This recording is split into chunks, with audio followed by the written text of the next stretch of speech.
Saan ka kumukuha ng pagkain? Ano, mga dyan. Saan? May dalaw. Biskuit. Eh, paano pag walang danaw? Kay kuya.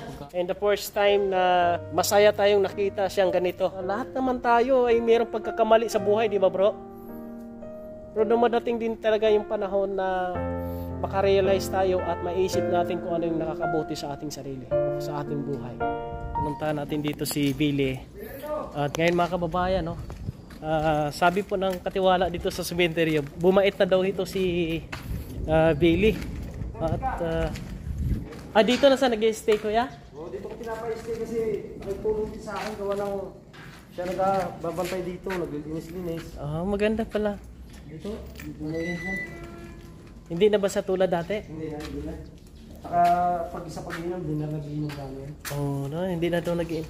Kamusta ka na? Long time no see, paring Billy. Ang trabaho niyo na lang siya dito? Gusto niya rin kasi dito kasi nga doon. Lagi lang may papaputok ng baril. May inom, tapos inuman. Kamusta ang ating kaibigan? Nagkita tayo muli. Basta, kay Billy, nandito po mga kabayan. Gwapo ulit, no? Kung ano ka dati, ganun pa rin. May asawa ka na ngayon? Wala pa. Sabi ni kuya, meron ka daw syuta syuta ka na daw. Kamusta si mama mo na napunta rito? Nung ano? Bakas ng February ito. Ba't pumayat ka ngayon? Hindi ka na nag-inom? Hindi, medyo.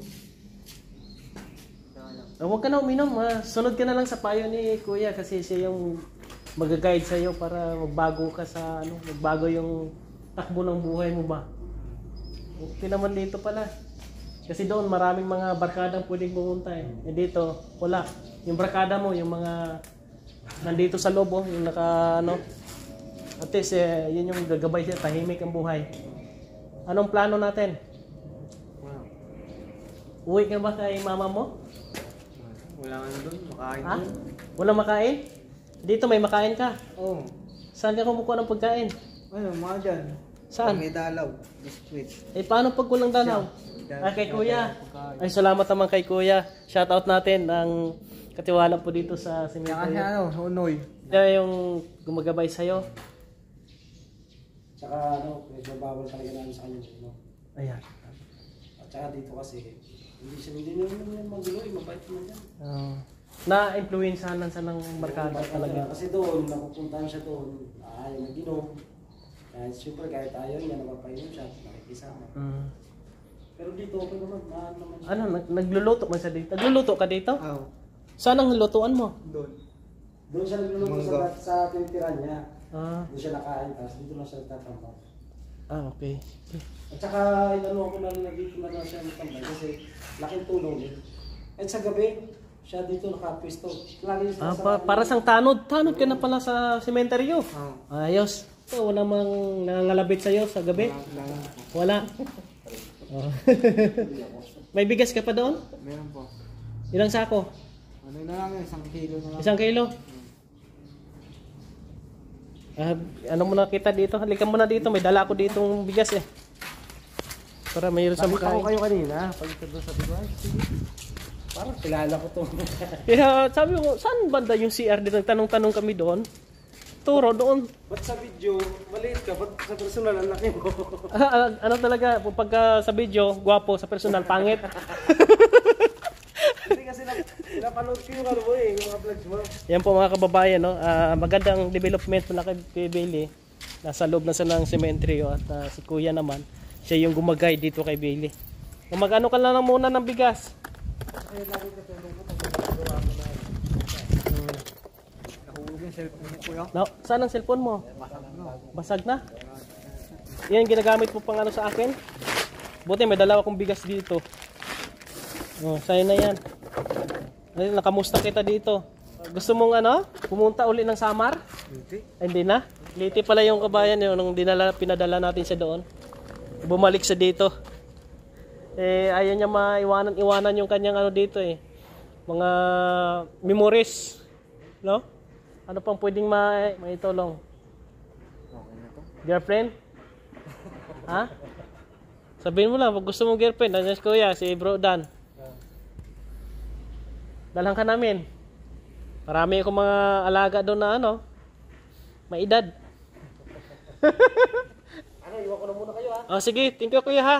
Salamat sa paggabay ni kuya kay Billy Makabayan na okay. Huwag ka namang uminom ha.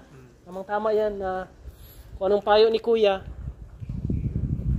ano mo siya, sundin mo kasi yun talaga makapagpabago sa'yo. Kaya sabi ko, pag nag-inom siya dito ay Paalisin mo na. kaya hindi na siya nag-inom. Ayan. Yun, laki ng, parang gumawa po ka nga ngayon eh. Ay, hindi ko na pakababog niyan. Ako na mismo nagugubog yan. Hindi tulad dati na nagiinom ka, parang nakakatakot yung itsura mo, pero ngayon, pag makita ka na ng dalaga, baka gustuhan ka na. Kaya talaga siya ngayon. Oo. Sige po kaya, thank you again. Tuloy mo yung pagkabait mo ha. Ganda itong development ngayon kay Bailey. Hindi siya tulad dati, no? May improvement kay Bailey. Very nice. Yung mga damit ka, mga damit mo, Labahan. Nasadahan pa. sa labahan. Saan ka ba naglalagay ng mga gamit mo? Doon pa rin? Doon. Kasi ano. Sa bali dito sa yun, sa siya natutulog sa sementeryo at siya na rin yung gabay dito. Sa mga nakahimlay, nagbabantay sa dito. Para sang tanod po dito mga kababayan. Nasunod, dalang ka namin ng masuot mo, ha? Okay? Meron akong pinagliit ng pantalo doon, hindi nakasya sa akin. Mm. Ayaw din ang anak ko dahil malaking tao na, hindi nakasya. Doon na lang natin sa kanila. Oo. Bag. Mga lagayan mo ng damit. Meron na ang bag. Yes. Okay ito mga kababayan, oh. Anong gusto mong sabihin sa mga nakakilala sa iyo noon na dati ay talagang kilala kanila na ikaw ay parang lasinggero ba? Pero ngayon ay malinis na yung mukha ni Kuya Billy. Kamustahin mo sila? Okay lang po ako. Ano kayo mag-alala sa akin? Ako ay mag-aasawa na kasi gwapo na ako. Tingnan mo naman. Yan po mga kababayan, no? Hanggang sa muli. At ito, nabisita natin si Kuya Billy. And the first time na masaya tayong nakita siyang ganito. No? Na may pagbabago. Lahat naman tayo ay mayroong pagkakamali sa buhay, di ba bro? Pero dumadating din talaga yung panahon na makarealize tayo at maisip natin kung ano yung nakakabuti sa ating sarili o sa ating buhay. Kaya very nice. Maganda yung may improvement. Oo. At iwas ka lang sa mga barkada na hindi magandang naidulot sa iyo. Tulad ng nagbibisyo, gumagawa ng masama, iwasan mo sila. Doon ka sa barkada na merong maidulot na maganda sa buhay mo. Ano? Maganda, mga kabayan. Mo lang yan. Kayo, naging masaya po ba kayo? Alam ko naging masaya din kayo sa inyo pong nalaman ngayon tungkol po kay Billy. Kasi dati ay pagkaalam nyo, ganun si Billy. Pero ngayon, may pagbabago po ang tao po mga kababayan. Kaya kung meron mang nais pong magbigay ng tulong kay Billy, kung kahit ano man yan, cash, o mga needs niya, ay message nyo po sa atin para maibigay po sa batang ito. Para naman po ay makatulong ho sa kanyang mga needs po. Siya ngayon ay nasa sementeryo at siya ay sinama dito ng katiwala din po para magbantay-bantay sa mga nakahimlay po dito. Salamat! Ingat ka dito. Siguro may mga nakakausap ka na dito na ikaw lang mag-isa, di ba? Meron ka ba nakakausap dito? Wala namang makalabit sa'yo, ganun. Nasanay na ako, sir. Oh, walang yung mayakap sa'yo? Wala. Oh, sa loob mismo. Hindi ka natatakot na? Yun siya tatakot. Nasanay na. Sanay na siya eh. Siyempre yung ano niya. Siguro pasok ka kaya sa ano? Sa mga Bible study, no? Pwede, no? Gusto mo pumasok sa Bible study? Hindi muna, sir. Ha? Hindi muna. Tsaka lang. Kita mo si Kat. Yung, di ba, hinatidan kita ng bigasan, merong kasamang bata.